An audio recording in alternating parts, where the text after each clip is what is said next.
اللہ کے رسول نے فرمایا تھا، اور یہ حدیث بڑی سخت ہے، آپ نے فرمایا تھا میں نے اس بات کا عزم کیا ہے کہ میں لکڑیاں اکٹھی کرنے کا حکم دوں اور اپنی جگہ پر کسی شخص کو نماز کے لیے کھڑا کروں، کہ کوئی شخص آئے اور میری جگہ پہ نماز پڑھائے، اور میں لکڑیاں لے کر، ایندھن لے کر ان لوگوں کے گھروں کی طرف چلا جاؤں جو اپنے گھروں میں نماز پڑھتے ہیں۔ نماز پڑھتے ہیں، یہ نہیں ہے کہ نماز ہی نہیں پڑھتے،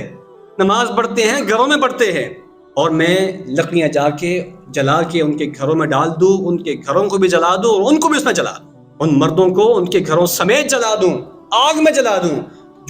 جو مرد اپنے گھروں میں نماز پڑھتے ہیں۔ اللہ اکبر کبیر۔ یہ کون فرما رہے ہیں؟ وما ارسلناک الا